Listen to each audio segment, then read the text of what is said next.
Here we are, another Sunday and another edition of the Sports Rush live on YouTube. And of course, you can also find us on Facebook and X. Glad to have you with us on a Sunday evening that feels like a late Sunday afternoon because I don't know if you've adjusted to the time change. I haven't. It's a bit of an adjustment. I woke up this morning and I was awake for a good 2.5 hours before I finally found a clock that was an hour ahead because I had not changed any of the clocks that I have to manually change. And so, hey, I missed an hour today. I don't know about you, but I'm trying to make up for it. And I hope we give you a good hour here on the Sports Rush. Once again, Adam Lundy is going to be joining us in just a couple. So it gives us a chance to make sure you're on YouTube where you can go ahead and subscribe. You can click that thumbs up, give us a like. You can always leave your comments. We've got the comments open and always appreciate Ryan joining us, also Rick joining us, and all the rest of you that have jumped on here at the beginning of the show. Like I said, Adam's going to be coming on because we've got a lot to talk about. We've got to talk about Purdue Fort Wayne women, and we'll even recap what the men did. And it was a bit disappointing. It's a very quick and quiet finish to the season when you go on the road in your first Horizon League tournament game and you get beat. That was the case with the men. But we will talk about what the women did and how well they are playing right now. And of course, if you're ever going to play your best basketball, this is the time of year to do it. Right now, it looks like Maria Marchesano's got her team playing as well as they have all year. But we'll preview what's coming ahead in the next couple of days with the Horizon League Championships down in Indianapolis. We've got plenty of high school basketball talk. Hoosiers and Purdue. Speaking of teams that maybe aren't playing their best basketball in March, what about defense? Maybe somebody needs to bring it up to both of these squads because they didn't play much of it yesterday. Purdue gives up 97 on their home floor at Mackey Arena on Senior Day when they're honoring the careers of Trey Kaufman-Wren, Fletcher Lawyer, and Braden Smith. I mean, has there been a trio, and there probably will never be a trio like them, that comes in as a freshman class, that goes through a program start to finish, graduates, and has their senior day together. I mean, that's pretty special.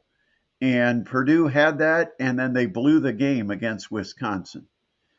So Purdue sees their seeding slide a bit. They're going to have to play an extra day than what they maybe could have played down in or at Chicago for the Big Ten tournament. But anyway, we're glad to have you on board, and I've got to talk a little bit about the Miami Redhawks. They finished the deal Friday night. It was one heck of a basketball game. I don't know if you had a chance to see this on Friday night. It was a late game, so I had a chance to catch the last few minutes of it and the overtime. What a battle between Ohio and Miami.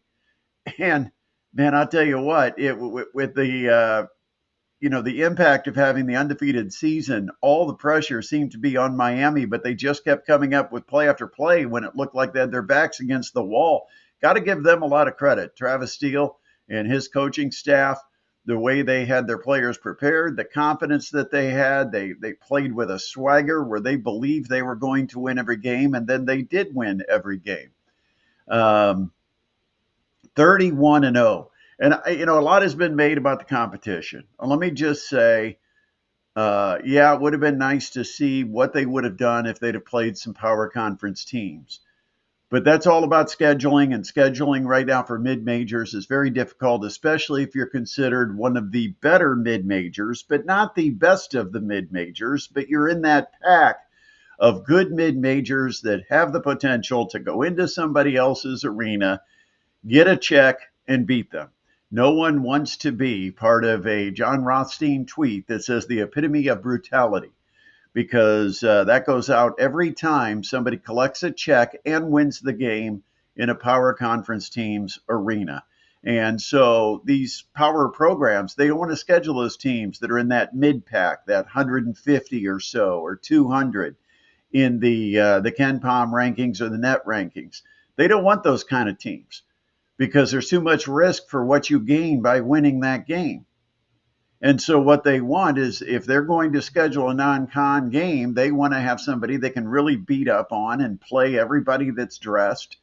And so they want to find the very bottom of the bottom. And that's why you see some of these schools that have the opportunity to schedule 10 or 11 bye games in November and December. Man, they collect a lot of money for their program. They're also one of the 350 to 360 in the net rankings, which is right near the bottom.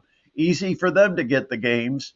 They want to go out and play a bye game every 3 or 4 days. They probably got a team willing to sign them up because they want those types of bottom feeders. But the teams that are respectable mid-majors that have the potential to go into a building and beat you, it's very hard to get them to agree to play. And somebody looked at Miami and thought, well, we'd rather play South Mississippi Valley State. And so, and I'm making them up because I don't want to disrespect anybody in particular. So just randomly throwing out a team name that you could think would be one of the bottom teams in Division I basketball. But the truth is, Miami had a tough time scheduling. Couldn't get the power programs on their schedule. They scheduled as many good mid-majors as they could, and it turned out most of the ones they scheduled were not that good. And so they end up with one of the softest non-conference schedules in the country. Then they play in the MAC, which they don't have much control over that. The MAC is not necessarily one of the big conferences or power conferences in basketball. And so that's kind of a middle-of-the-pack conference. Maybe slightly above middle of the pack, but it's not a great basketball conference. It's probably pretty consistent in basketball with what you have in the Horizon League. The only big difference between the Horizon League and the MAC is that you've got the MAC has football and the Horizon League does not. So anyway, Miami ends up with a schedule that they put together, and of course it gets critiqued and criticized. It reminds me a lot of the Indiana Hoosiers from a year ago, not this past season, but the year before, when Indiana did schedule kind of soft. Why?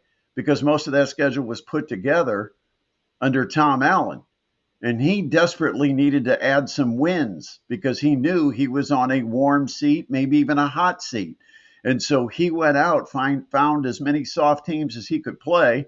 And then the Big Ten schedule, which you really don't have control over, turned out to be very favorable for Indiana. And in hindsight, some of the teams you thought might be pretty respectable ended up not being so much. Indiana ended up with a somewhat soft schedule, but it's what you do with that schedule. There's a lot of teams around the country that had a favorable schedule. And I'm not going to say they didn't play power conference teams, but there's a lot of teams that if you take out the power conference games, how many of them went undefeated against mid-major competition? I don't know if you would find one other than Miami. If you just, and maybe it's 25 or 26 games that you're looking at against Division I competition. How many teams in the country went 25, 26 games just against the mid-majors and were undefeated against them? Their only losses they had were against power conference teams. That's why we need to appreciate and respect what Miami has done, because teams just do not do this. When you play in a conference, it is very challenging when these teams have established some rivalries and when these teams know you inside and out. It is very challenging to be able to go undefeated in league play. I mean, how many conferences around the country, how many of those teams around the country go through a conference schedule undefeated, let alone their entire season?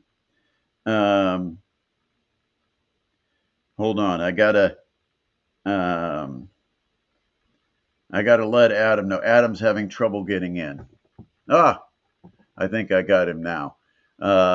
Sitting here trying to make sure the other half of this little tandem here makes it onto the show. So, okay, you finally found the email, huh? I did send it to you. I used an old one. I used an old one and just found the link that way. So I don't know what's going on with the email, but It said it sent. I don't know. yeah, yeah. We're here Um, now. but you're here. All right. Welcome. I'm talking about Miami. Since I know you don't have a whole lot to add, I'm the Miami guy. I like to talk about Miami. I followed Miami Friday night, but the point is, I'm talking mid-major scheduling and the difficulty of it, and the fact that we should not downplay what Miami accomplished going undefeated just because they didn't have the 3 or 4 bye games in there. Because, as I just said, look around the country, find any other mid-major in the entire country, and you're talking about a couple hundred teams. I challenge you to find one that only lost to power conference teams, but were undefeated when they played mid-majors. Because that's essentially what Miami did, and they had to do it 31 times. And so give credit to Miami, much respect. Now, let's talk about what happened after the game. Yeah, I saw you went to. Normally when I tweet something out, random thoughts, right? Yeah, Normally when I tweet something out, I get 400 or 500 views on it. It goes through the cycle and then it dies. Pretty standard stuff for X, right? Well, this thing I put out on Saturday morning, my thoughts about what I saw at the end of that Miami game. I was tired Friday night, but on Saturday I woke up and thought, I really don't like it all that well. And so I tweeted, and I thought it wasn't that big a deal. Just, my opinion, what I thought about it. If I'm associated with Miami, I'm disappointed. I was pulling for Miami. I wanted to see them go unbeaten. I liked their ball club. I liked the way they played. And I think when we are a fan of someone, we want them to behave the way we want them to behave. Miami didn't. And I'm going to explain a few things about this. So I got on Twitter, posted what I thought was a fairly innocent tweet. Got to find it. yeah. No, I saw this went pretty darn viral as far as I don't know what the standard is for viral. I mean, as far as like our average tweets, like yours, like you said, maybe like 5, 10 likes, a Yeah, I couple mean, couple responses. I don't know if that many people even like it, but at least a number of people that watch it. Yeah, yeah. But so Saturday morning, I put out, here it is. I put out a tweet. I was really pulling for Miami to finish perfection. When I saw how they acted after winning, I wish they'd have lost. Such a memorable moment, embarrassed by a single digit displayed by players and student managers. They were a team winning America's heart, and they ruined it. Now, I don't mean that they maybe completely ruined it. I think there's still people that feel it was special to see what they did. But my personal feelings are character matters. And they were in a hostile environment. And most of the Yahoos that responded were trying to defend what Miami did based on how Ohio's student section acted. There's a big difference between the student section and being one of the players in the game. It's much like the customer versus the McDonald's employee. The customer can come in and act like a jerk, like a blank blank hole. They can be completely wrong and off the rails. But the point is, if you're wearing the company uniform and you've got the company logo, your standard of behavior is much higher than what is expected of that customer. And you're representing your university. You're representing your teammates. You're representing your administration, your coaching staff, and you're representing a fan base. You can't let emotions get the best of you and make a mistake in how you react. You cannot let that happen. Don't sit here and tweet to me and tell me that I must have never played any kind of sports growing up, or I'd understand. No, I played sports. And for you fools that have said to me, obviously never played college sports. And then they actually said, I've never been 18 to 22 years old. Uh, they're right. I'll get there someday. Um, I've actually been there twice, almost three times. But the point is, I played sports, right? And Yes. sports is about character. In a situation like this, um, it's one of those character building moments where you take the abuse, you take the, whether they were throwing insults, whether they were saying bad language, and somebody said, well, they threw stuff at them. Okay, that's a matter to take care of with their administration and with the league. It's not for the players to jump off the bench moments after completing an undefeated season and walk to the opposing student section and flip the bird. Okay. I don't like that. And I don't think that's great sportsmanship. And it's not a sign of great character. And as someone who has embraced this team, it's like finding out your girlfriend's on OnlyFans. You might really love her and she's in your arms and you're hugging her. And then somebody comes by and says, hey, I subscribed. And you look at her and you're thinking, what are they talking about? And, I mean, all of a sudden now something about them and it might make you feel different. I know something about Miami and it makes me feel different. It's like I had just subscribed. I had just bought into Miami. And all of a sudden I found out they're not really what I think they are. And so I was disappointed. Was it a mistake? Yes. Was it something where I'm crucifying the player, calling him out? I didn't even post the picture. Why? Because I understand there's a certain age, 18 to 22, kids make mistakes. But it was a mistake that I thought shouldn't have happened. I don't think that's an unfair judgment. But that tweet, I don't know where it caught fire, but after the first 3 or 4 hours, I had about 600 to 800 views. Then all of a sudden I looked down and I had like 1,500. And I'm like, wow, it like doubled. And then like an hour later, I've got like 4,000. And then an hour later, I've got like 15,000. It now has 46,000 views on that one tweet. I'm like, Yeah. really? It must have reached, Miami of Ohio Twitter, It college the basketball Twitter as a whole. But the X algorithm decided they liked that one and they were going to send it. Those when you get the page that says for you, they must have decided a lot of college basketball fans wanted to see this because of the reaction I got. So I'll take it. 48,000 or 46,000 views, 141 comments, 33 retweets, 275 likes, and 5 pennants that I don't even know what those are. I believe I've never had one before. The little pennant symbol. Those are bookmarks. Bookmarks. Okay, I got 5 bookmarks. That means somebody's going to come after me later. Yep, they're remembering it for later. They're yeah, using it as they're fuel. saving that one. Yeah, and I tend to agree. I don't think they should have done that. I guess I would just say I'm a little bit more lenient than you are, probably just being a little bit younger, a little bit more carefree. Like I said, like I totally agree that they shouldn't have done it, but am I completely out on the program and their Cinderella story just because it happened? That's going to be a no for me. I'm still riding for them. I still hope they do well and get into the tournament.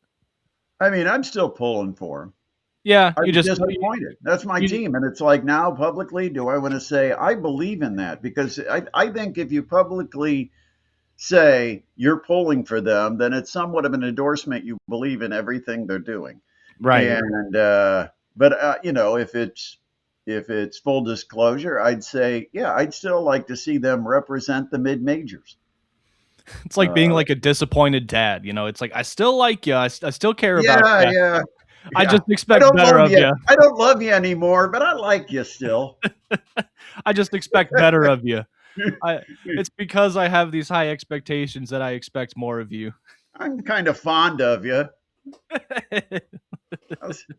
I'll, I'll still be coming to your wedding. If there's an open bar. But how about that game? That was a crazy game. That was unbelievable. And so, give them credit. Now, they're going into the MAC tournament. Now they've probably got the whole crowd against them. But I don't think they win the tournament. It'll be tough. I mean, you'll have to see all these teams, or not all these teams, but teams you've played before again. And Akron's a good team if they run into Akron in the That's championship. the team, I think. Yeah. I don't think anyone else can beat them. But I think Akron can. Let's see.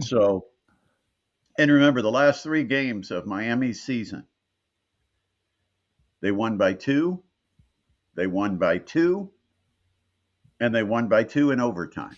So they're playing with fire, man. It's like they got through it. Yeah. But I also think they probably feel some pressure is off. And I don't know if they'll have the same edge that they had when they were trying to protect the undefeated season. We'll see. Yeah, you'd hope they'd want to leave, zero doubt in the committee's mind and just go ahead and win the MAC tournament. So I don't think they want to leave it up to just an at-large decision, but so I think that's they got to be in. There. Did you see what happened yesterday? What happened? The 9 teams that were the ones the last ones in and the next one's out. 9 teams all played yesterday and all 9 lost. Yeah, and that was so bad. And I actually saw that even though Indiana lost, they still got slightly a higher spot just because of all of the other bubbles were like even closer, even more impactful losses. Yeah. There you go. So the other bubble teams had worse losses than Indiana, and Indiana's wasn't a great loss. No. That one kind of showed why Ohio State should be in. But Ohio State's going to be a tournament team. Yeah, no question now. But I think with all that happened yesterday, I think that's got to help a team like Miami. I mean, if all 9 teams were winning and all of a sudden the bubble was tightening up, I'd say, yeah, they got to. I think Miami's in. I don't think you can deny a team that goes through a season undefeated. Again, how many times has it happened? And even with mid-majors, how many times has a mid-major gone through a season undefeated? I wouldn't even talk about this year. I'll talk about any time. Mm-hmm. Somebody, if you got it on record, somebody let me know who it is. I would love to know. You can add it in the comments. But that's my question.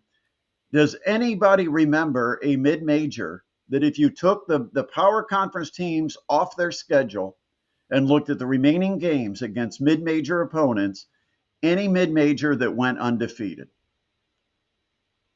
That's the question. Ryan, he's wanting to jump in, I think, on Indiana, talking about work to do in Chicago. We'll talk about Indiana.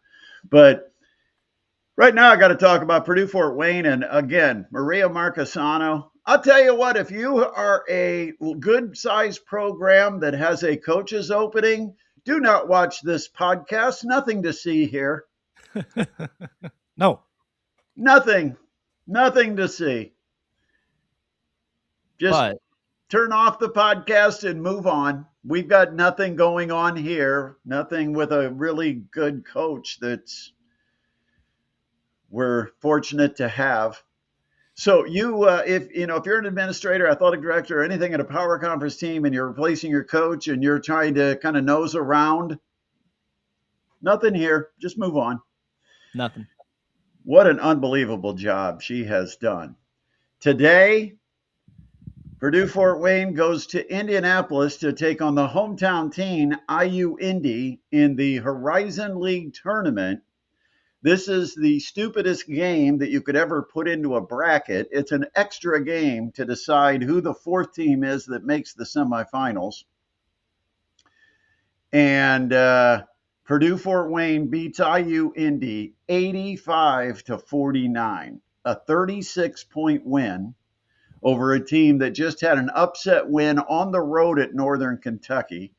Came back and some people say, oh, but they got to play at home. Well, it's not home anymore. In fact, the women's program never played there, but the men's program at one time did at Corteva Coliseum.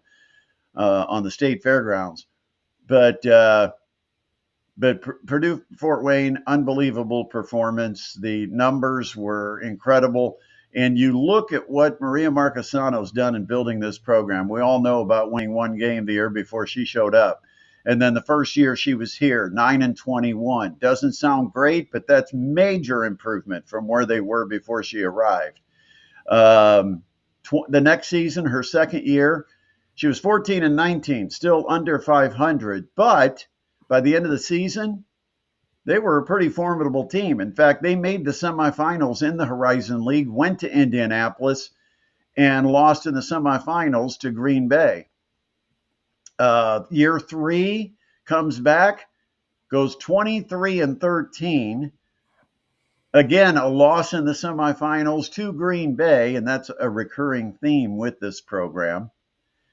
They end up making a WNIT appearance where they actually win a couple of games, make a Super 16, and the following year, which would be her fourth season, she goes 27-9, sets a school record for victories, ends up second place in the Horizon League, and had a loss in the championship game to Green Bay. Those Phoenix, man. They But I are mean, they are the kryptonite in the postseason. mm, Also appeared in the WNIT for a second consecutive season, won 2 games, including beating Butler, and ends up in the Great Eight before a disappointing loss to Cleveland State. Then this year, they start the season 4-4, completely new roster, 20-12 so far this year. Today was their 20th victory of the season, which makes it 3 straight years with 20-plus wins. It's their fourth year. They've made it to the conference semifinals, fourth year in a row. You know, and to put that into perspective of how difficult that is, the men made it, 2023? And so it's hard. I mean, 1 year out of the last 6 years. And so it's hard to get into that Final Four, but they do it year after year after year, and they're in the Final Four again. And who do they have in the semifinals? Green Bay. Is this the year that they get over the schneid and they beat the Green Bay Phoenix in the Horizon League tournament? I saw somebody tweet earlier about how Green Bay is going to be really angry because the Mastodons beat them in the last game of the regular season. My reply was, yeah, I mean, that makes a statement, but I think when you get into the tournament, teams kind of move on from that.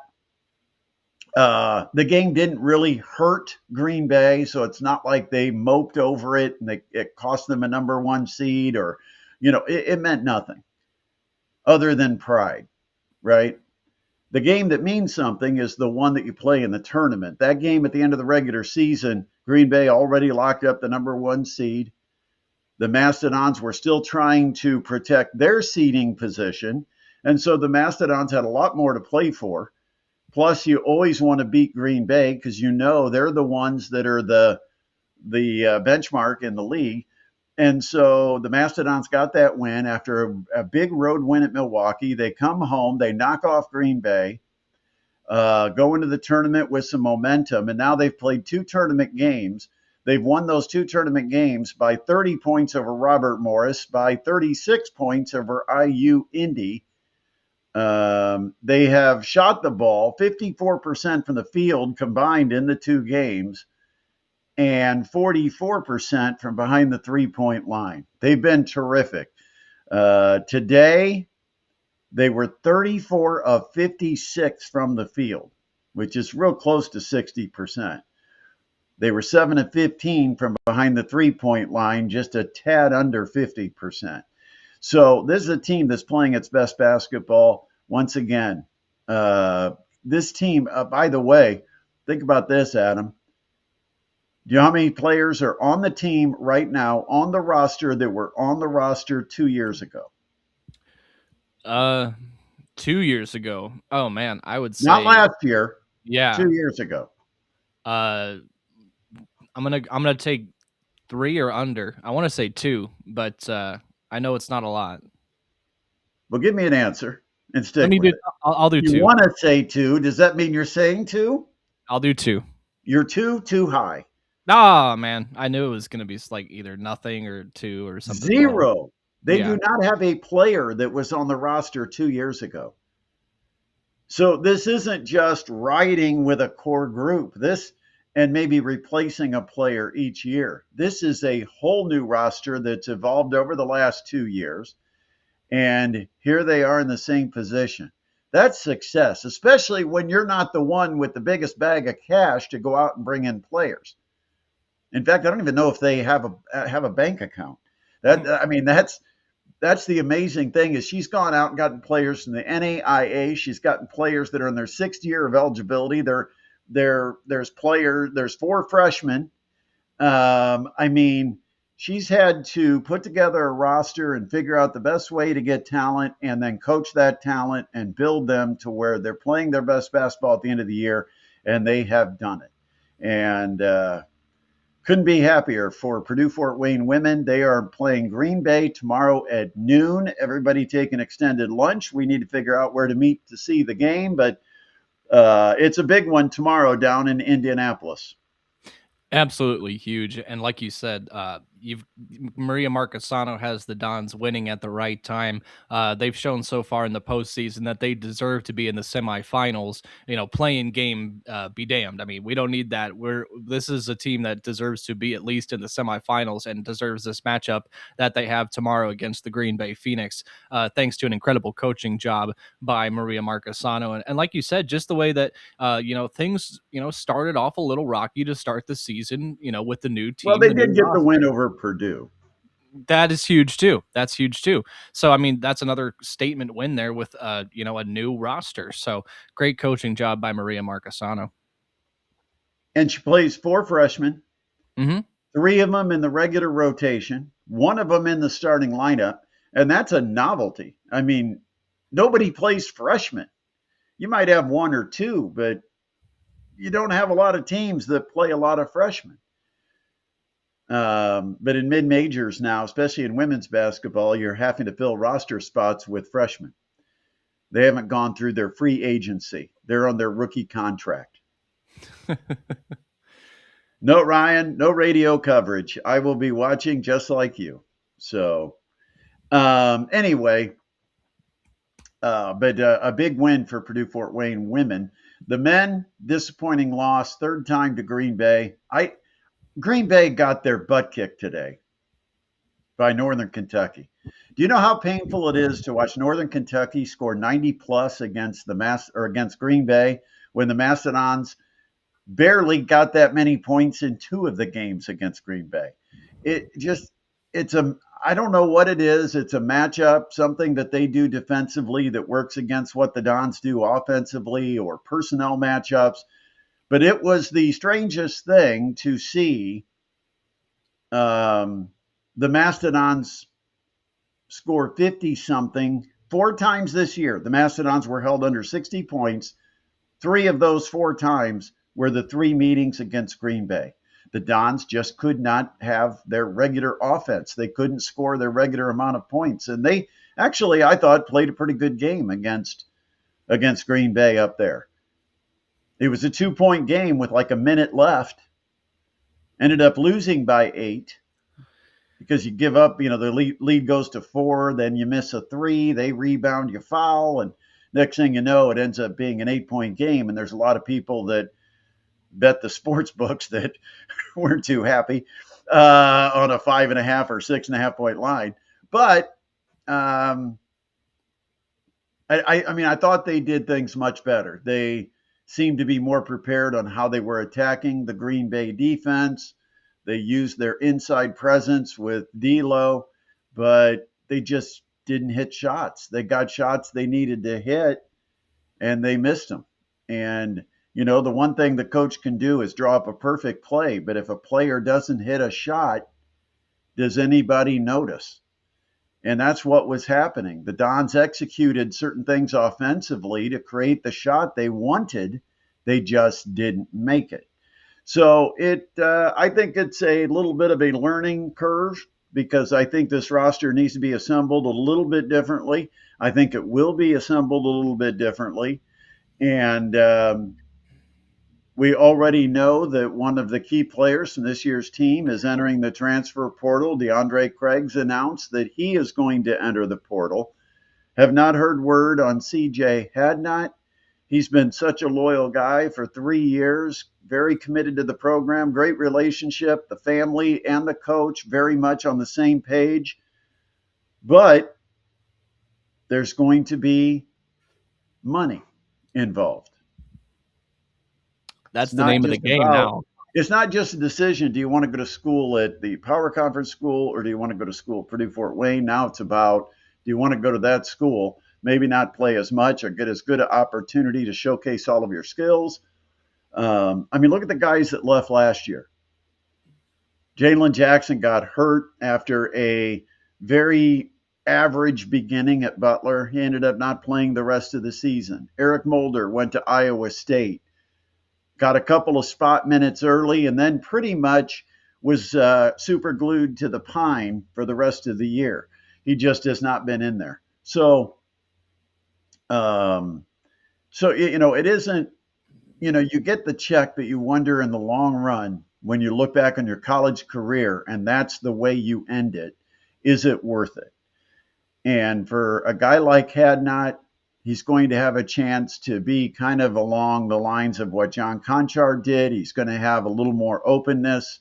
He's going to have more flexibility with where he plays and how he plays. Going into this season, all we knew was he was going to have an expanded role. He was the sixth man a year ago. So there was no way you build your entire offense around a guy that goes from sixth man to starter and you're not sure what you're going to get from him, even though he's been told he has to play a bigger role. Well, now you know what he's capable of. Now you can build an offense around a CJ Hadnot. No Power Conference team is going to do that. So we'll see. But DeAndre Craig has announced he is going to transfer. And again, I don't get too worked up over these things. I get disappointed, but not worked up because you realize for everyone that leaves, there's another one who is seeking. And you've just got to be able to connect the dots and hopefully get a better return for what you're losing. And that's going to be the goal of the coaches and the Purdue Fort Wayne Mastodons is to improve this roster. I think they need bigger guards. I've said that for a while. I've said, where you win in the mid majors is the 6'5", 6'6" guys. Those flex guys that can play the wing, they can play a power forward, they can even maybe match up and guard a center if they have to. Or if another team downsizes, you can keep them on the floor. 3 guards, a 3-point shooter in the corner, and a 6'9" big just doesn't seem to complement. It hasn't worked. So I think you've got to be able to find a couple 6'4", 6'5", 6'6" guys that you can bring in. And, of course, everybody who comes has to be able to shoot first. So get some shooters, get some athletes, get some guys that are ready to play. But maybe, you get 3 guys that are 6'1", you get a couple of guys 6'3", you get 2 or 3 guys that are 6'4", 6'5", 6'6", and see where you go from there. But the Mastodons are going to rebuild a decent amount of their roster.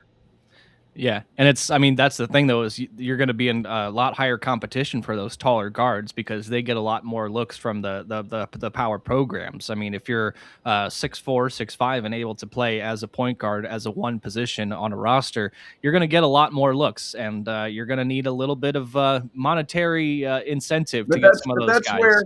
But that's where, number one, the community supporting the program will matter, but also what will matter is, can you find that diamond in the rough? You know what Maria Marquesano's done?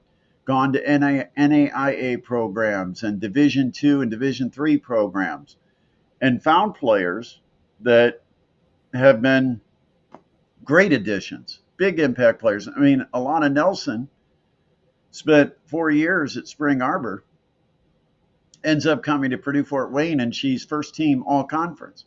Are those players out there where they're not going to take the leap from NAIA to a power conference program or get the big money thrown at them? But are those players out there that are underplaying their talent by being in the NAIA? I think there are some out there. Can you get them to come here and can you find them? And I mean, again, they've got to be in the portal, so they've got to make the decision to put their name out there. But that's, like I said, yes, Ryan, the season is over. Disappointingly, it ended Tuesday, it was Tuesday because the Dons even had to play a day before everybody else. So Yeah. they got a head start on their off-season recruiting. But tomorrow, women in Indy, Green Bay, 12 noon. Support them.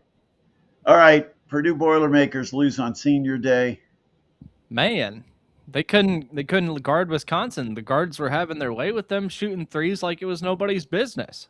Yeah. I mean, I don't know, man. It's looking 97 scary. points at Mackey Arena. And they kept giving them chances, and then they gave it right back. They couldn't put Wisconsin away. And Purdue has had some defensive issues. And I don't know if it can be fixed now in the short amount of time you've got to fix it, because you aren't going to be doing a lot of practicing knowing you might have to play, 4 games in 4 days if you have any kind of run in the Big Ten tournament. And then, you might have to get on a plane on Tuesday to get to a NCAA tournament site. So there's not a lot of true practice time left to figure out how you make those adjustments. Purdue's just got to be better. And it's a shame to have Fletcher Lawyer, Braden Smith, and Trey Kaufman-Renn, 3 guys that have been in this program from the beginning that are going out together, not one of them that left to go seek greener pastures. That is unheard of in today's college basketball landscape. It should be applauded, but it also is kind of difficult to really celebrate these 3 when the team isn't playing well right now. Yeah, no, and I mean, we all had higher expectations than, 13-7 and 6th in the Big Ten or whatever they are, 6th or 7th in the Big Ten. That is where nobody expected them to be. So, like we've been talking for a good portion of this season now, it's just it feels like they've lost some of the funk. I mean, it's just like you said, they can't defend anybody. They were letting Nick Boyd and the other guard from Wisconsin just get to their spots and shoot half the time yesterday. So it's just a weird look for a Matt Painter led team. And like I said, outside of Lawyer, Trey Kaufman-Renn and Braden Smith, I really haven't been impressed with anybody else that he's added to the lineup. So it just feels like a down year. I know that 6th in the Big Ten and still making the NCAA tournament is what a lot of teams would kill for. But for a Purdue team, this is low. This is low on the standard tier. I just had a thought with Brian's comment. Maria Marcassano is to the Mastodons what Curt Cignetti was to the Indiana football program. I like it. Brought them back from the ashes, short of having the $14 million paycheck. Yeah. Yeah. Now Ryan said, obviously Painter's seat isn't hot, but he's not getting fired, but truly wonder if he can win the big games. And I mean, that's been the question about Painter for a long portion of his Purdue career. It's, he can get them to the tournament, but I mean, they got to the championship, got beat by a really good UConn team. That's fair. You get to the championship and that's a big game and you did lose it, but it is. And you did have the 2-time player of the year, Zach Edey. Was he 2-time? There you go. You cut out for just a second there. Time. What was that? Zach Edey, 2-time player of the year or 1 Yeah. time? I don't remember if he got both years. I'm not sure either, but I mean, he's up there regardless if he won both years. So, I mean, it's so tough with Matt Painter because he is a really good coach, but a lot of times he just leaves you with a little bit of disappointment. I mean, whether it's this year's regular season as of right now or his past tournament runs, it just kind of leaves you like a feeling there should have been more. There should have been better. Here's my take on IU after yesterday. Disappointing Hmm. loss to Ohio State, and it was ugly early on. But the end result, to me, convinces me that Darren DeVries can coach.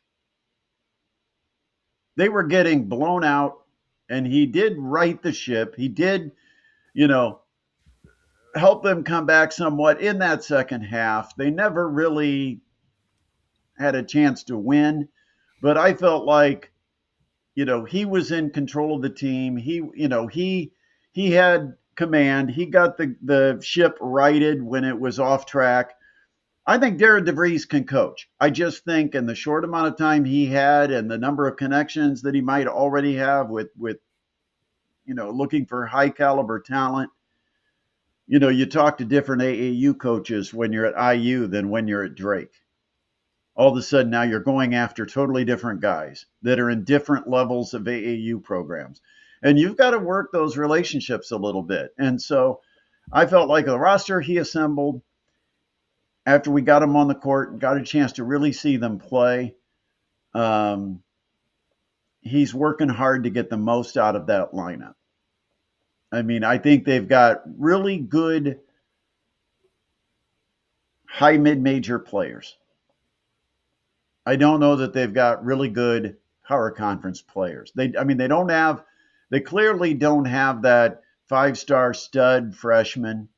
They don't have guys that have been there for 2 or 3 years. I think about like Michigan State and what they've got, a core group of guys. There's 2 or 3 guys that have been there, been together. You've got Illinois, who's got the stud freshman. So he's trying to make the most with a lineup that is a 7 on talent. And he's trying to turn them into an 8 as a program. And right now we've seen them be a 5 or a 6. We've seen them be a 7.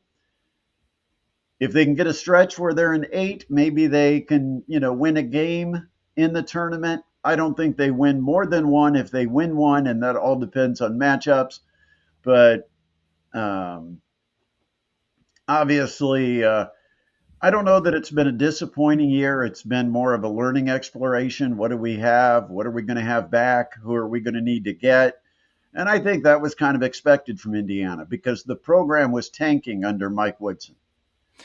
Yeah, I mean, I'm going to say I do need to see some good additions in the offseason to the Indiana Hoosiers roster, and I do need to see better results next year because right now they basically have the exact same record as they did last season with Mike Woodson. So like it's a completely different kind of roster though. It's a completely different kind of team build, and things seem to be trending in a more positive direction.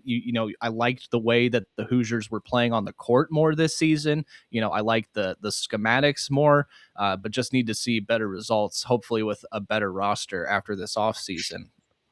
I'm going to take you back to last April into May. And if you do remember, Adam, there were 2 or 3 power conference guys or guys that we knew were college basketball studs Mm-hmm. that Indiana was recruiting they didn't get. And those are the guys. Now, the first year you could say, well, it's speed dating and he's just getting into the program. But now, if those guys come and visit IU, you don't want to find out the next day they're going to Kentucky or Louisville Mm-hmm. Or Kansas. or Kansas. Yeah. It's always Kansas, but But yeah, that, but no. that's the way it was last year's. They had 2 or 3 chances at some big names, highly sought after transfers, and didn't get them. Mm-hmm. Mm-hmm. And we've seen some of them do, fairly well for their other teams that they end up on, whether it be UConn, Kansas, et cetera, Kentucky, et cetera. So like we said, it just really, you need to knock it out of the park this off season in the transfer portal. All right, so got to talk about some high school basketball. Yes, sir. We had some good We've ones. got some winners and some teams going to the regional. We had choices. This format is so screwy. Yeah, you don't Man, I like it, miss do the you? old format.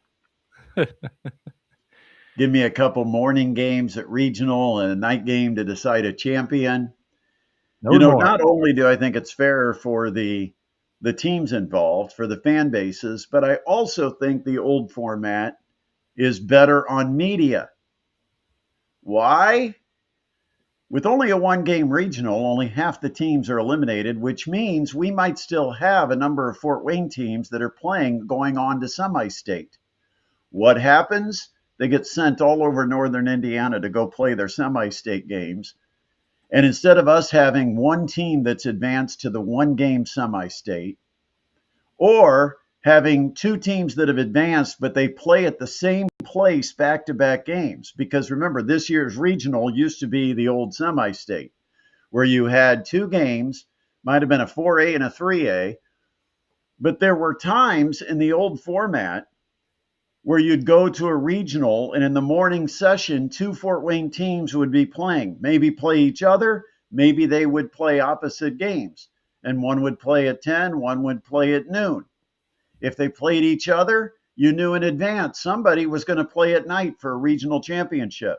So, as a media member that wants to select broadcasts and plan your day, you always knew, almost always knew, on regional Saturday where you were going to go to get the most games, the most coverage, because somebody would be playing at night.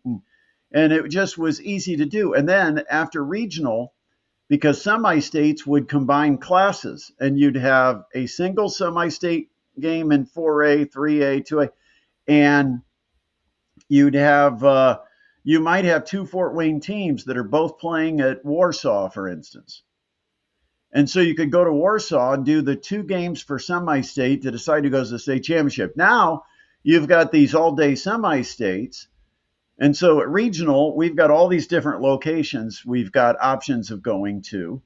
Then at semi-state, we're going to have all these teams still in the tournament and have to decide where do we go and who do we follow. It was just easier and better in the old system. And I don't even hear any buzz or talk about people wanting to bring the old back. By the way, speaking of the old system, I told you this on the broadcast. Oh, my pet peeve. Oh, yeah. I've got any officials watching. Please, please, I beg you, do not zero out the clock at halftime when there's still 30 seconds to count down. It may not seem important to you, but for those of us broadcasting that have paid rights fees to be there to broadcast, we deserve the amount of respect owed to us to let the clock get to zero so we get back from our commercial break, which are the sponsors that are paying those rights fees that we have to pay to be able to broadcast postseason basketball. And we can play those commercials, and the only way we can time our commercials is based on the clock. So at halftime, they put 10 minutes up, and we have maybe 3 2-minute breaks. So I'll take one right when we get to halftime. That gets us to 8. I'll go a minute and a half or so with some stats or whatever. That gets us down to where the clock gets to around 6. That'll take us down to 4 when it comes back. I'll do some commentary, and I'll take it to 2 minutes. And when it hits 2 minutes, I know go to break, 2 minutes, because if I play 2 minutes of spots, it'll come back right when they're ready to start the second half. And then officials, when teams break the huddle with 30 or 35 seconds, they look over at the scores table like that next 30 seconds doesn't matter to anybody. And they just say, go ahead, set it up, and then they hand the guy the ball to inbound it. They did it to me at Huntington North.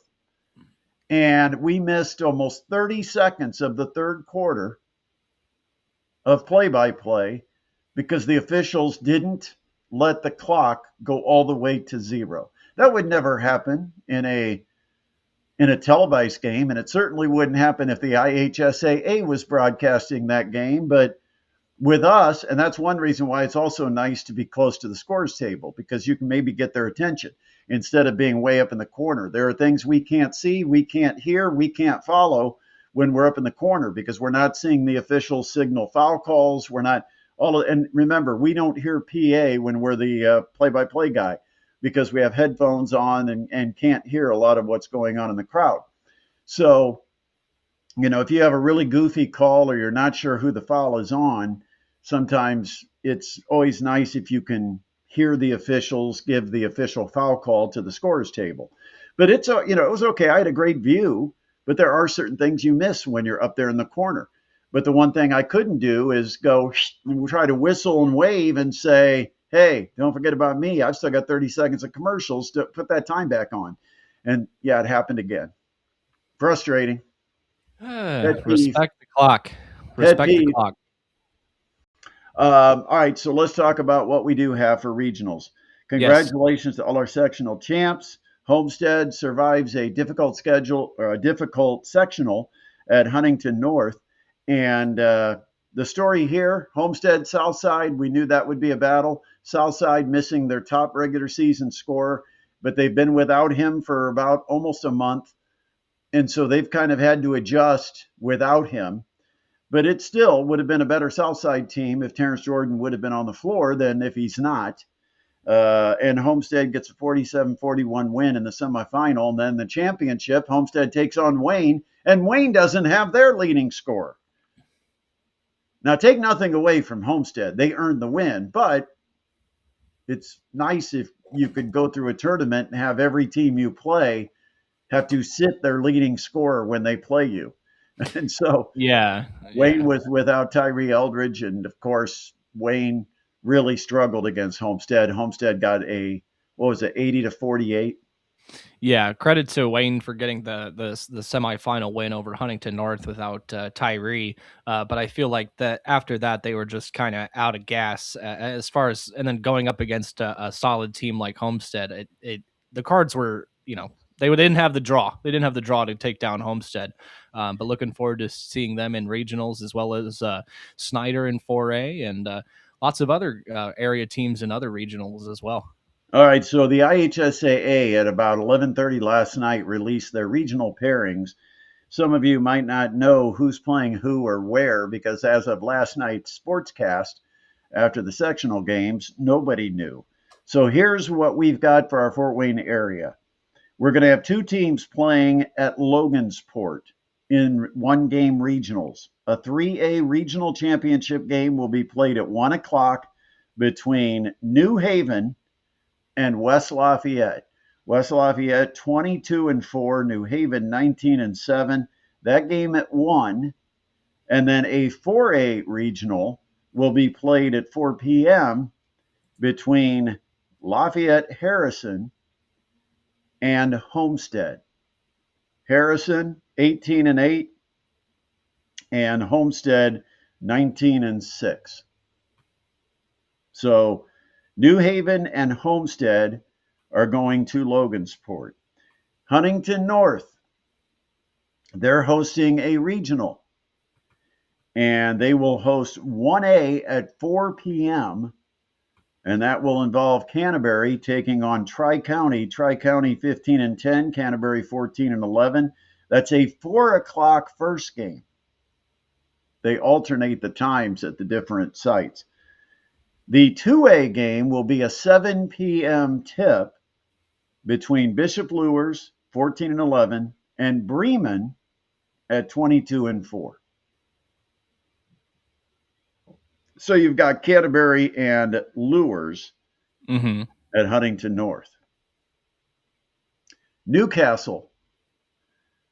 I have never been. It is maybe a bucket list item for me to broadcast from Newcastle Gym, which I think it's the largest in America. I know it's the largest in Indiana, almost 10,000 capacity. It's huge. Newcastle will be hosting 2 Fort Wayne area schools, and that's where we will be for our broadcast on Saturday. Woo! At 1 o'clock, we've got 15-10 Delta taking on 20-7 Fort Wayne Blackhawk Christian. Good 4 stuff. p.m. Snyder in 4A, 19-7, will take on what? Carmel. Yeah, Carmel coming in hot after taking down number 1 Fishers in the sectionals. So First that was loss of the season. Yeah, that was huge. I mean, Fisher's. I saw this tweet from our good friend James Boyd, who was actually at that game, and he said Fisher's is 83-3 over the last 3 years. Their three losses are by a combined 10 points. They're 54-2 over the last 2 years, but no state titles. Their last two losses have been in the playoffs, each by 1 point. And Carmel has handed Fisher's two of its last three losses. Well, Carmel is the team, and it might be a break for Snyder, but it's no cakewalk to play Carmel. No question. So Snyder 19-7, Carmel 18-5, and we'll be there for the 4 o'clock tip. That's going to be good. Indy versus Indy And area versus and Fort then Wayne. Plymouth is going to be hosting Columbia City. That's a 4 o'clock tip on a 3A regional with Columbia City taking on Hanover Central. Mm-hmm. Hanover Central, one of those teams that's a game away from being in a semi-state, and they would still have a losing record. So Yeah, all they would have to do is knock off Columbia City. And that's again, a team like Hanover Central would have a very difficult time getting through two games in one day and appearing in a semi-state. But here, they could be a team that at 13-14 could go to a semi-state. But they're going to play the one-game regional against Columbia City. Columbia City will be obviously a huge favorite. Hanover Central 12-14, Columbia City 22-4. Northridge is going to take on South Bend St. Joe. That should be a heck of a game in a 4A regional. Northridge is 24-1, South Bend St. Joe 21-4. So there you have it.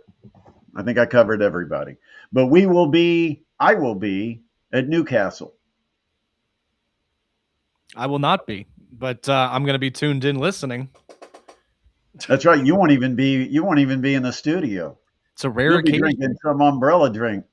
No, I'll be on my way back from Indianapolis probably, but Swing by Newcastle. yeah, why not shoot up there? Yeah, just swing over to Newcastle. All right, that about does it for us. We got anything else we got to cover? Let's see. Colts get rid of Zaire Franklin. They traded him to the I got that Packers. on my notes actually. Colts drop Franklin and decide to put some kind of crazy tag on Daniel Jones. Yeah, I've never even heard of that before. Was it an interim tag or something like that? I don't even know. Transition Hasn't been tag. used since Jeff George in like the 1980s. Yeah, I don't know. And all it means is that they're tagging him, but he still has the opportunity to shop his services. And if he gets a better offer than the value of the tag, then the Colts have the opportunity to match that offer. Chris Ballard doing Chris Ballard things. He's going to end up losing a pretty valuable wide receiver in Alec Pierce through this whole process. Yeah, it's not going great with Pierce. We saw that interview with him talking to NFL media saying, I've earned the right to go out and see what I'm worth and see what other teams have to offer. So you never want to hear that. Making no promises to Indy. I thought maybe his brother signing with Purdue might help. But I think it's going to come down to what type of amounts are out there and what the Colts have told him they're willing to spend. But again, Chris Ballard. Yeah, I don't know. Losing the middle linebacker, you get a defensive lineman in return, another defensive lineman. We've been through the circus of defensive linemen. I don't know what the plan is at linebacker. It's not like you've got somebody on the roster that's going to jump in and be better than Zaire Franklin. And it's not that Zaire Franklin was great, because a lot of games he was bad. He was not great in run support. He wasn't great in one-on-one pass coverage. So, I think you had to move on from Zaire Franklin. But couldn't we have found something that would be more glamorous than a defensive lineman where we've got like 12 of them on the roster? Yeah, that's a very Ballard move as well. Just to we'll just get a defensive lineman. We can always use another line guy, another guy on the line. Yeah, I mean, I don't. Yeah, the Colts could possibly still lose Jones and Pierce through this whole thing. Yeah. Bears traded C.J. Moore, They did. which means now the Bears will probably be very aggressive in the free agent market going after Alec Pierce. You know, who I've seen was interested in Pierce was the New England Patriots. So I would hate to Really? see him end up in New England. I would not like that at all. I was thinking of Philadelphia That could be interesting too. Yeah. because I believe he was on the wasn't he on the roster the first year with Nick Sirianni? Oh, I don't know. I think they were together 1 year. I'm Somebody just can having. fact check that. I'm going to end the podcast before you get an answer, so we don't have to sit and listen to and debate whether or not I'm right. I just. Um, Yeah. but I thought there might have been 1 year where Pierce was a rookie, and so there may be some connection or knowledge of each other. I mean, obviously, Pierce didn't do a whole lot on the field his rookie year, but it's networking, right? Right. I just had a nightmare vision of my head of the Colts losing Daniel Jones and bringing in Kyler Murray. I just had that nightmare vision in my head. I saw that in an article that it may be part of the Colts master plan that if they lose Jones, they can then come back and oh boy. That would I be. mean, we're never, and all that will mean is we're right back in the rut again. Yep. When you make it like we finally found our long-term franchise guy, and then you just let him slide. I mean, what are the Colts going to do? I think they're going to have to match any offer. And if there's a big offer that comes in, somebody offers 40 some million, let's say, for Daniel Jones, the Colts are going to have to match that. And it may mean they have to cut a fairly significant piece of the rest of the puzzle. And the Colts may go backwards. It may be subtraction with addition. Like you bring back your quarterback, but now you just keep losing other pieces because of it. I don't know. Yeah. With Jones, wrap things up. Yeah, I was just gonna say it's weird because they brought him in and it kind of felt like an experiment, and we'll see if it goes well. But it feels like they didn't really expect things to go well, and now they don't really have a plan. They weren't prepared for what if it goes well. Yeah. Oh, it exactly. doesn't go well here. It doesn't go well here. We're the Colts. We've had 7 different quarterbacks the last 7 years. Don't expect much. Oh, it did go well, and he wants to be paid now for being a decent quarterback. We don't know what to do if our quarterback's coming back. We don't even know what to do. Yeah, it's just we've never had that happen before. It's been years. And we don't have Jim Irsay to tell us. Yeah, I mean, the last time they thought the quarterback was going to come back, he retired. So they're not used to this whole sort of thing over there down in Indianapolis. Appreciate all of you. Make sure you subscribe. Make sure you like. Share the channel if you can. Usually we are back here live on Sunday evenings. Works out as a good day in our schedule. Boy, we're gonna be talking conference championships. We're gonna be Selection Sunday. I don't know if we want to be on during Selection Sunday. We'll have to figure out, do we come on right after? Yeah. Follow my social media. That'll be the best way to find out what we're doing next weekend. Because I'd kind of like to be able to talk about the brackets, maybe make some bracket picks. Yeah, that's always fun. We'll have to figure that out. We could, we used to have the listener bracket. I don't know if we can. We've got a way we can do that with the YouTube. Give out a remember our listener bracket, and then we got Whiskers that took every team. Do you remember that when Whiskers took every team that had a cat logo or mascot? Anything that had whiskers, right? Anything. Even the what's the cowboy that had the whisker, like Oklahoma State or something. Yeah. But anyway, we're going to come back next weekend at some point because we'll have things to talk about, including the Big Ten tournament. We'll be talking high school basketball as it will be semi-state time. So please keep connected on our social media. I am at Brett Rum Sports. He is at Adam Sports Radio. And you can follow us on X. Also, make sure you subscribe. And if you click the bell, you'll get an alert when we go live. So if we do have a live show at a random time, you'll at least get the alert and know that we are on. And you can try to watch at that time, or you can always come back and watch later. All right, that does it. Thanks, my man. See you later. Have a great week. We'll talk to you soon.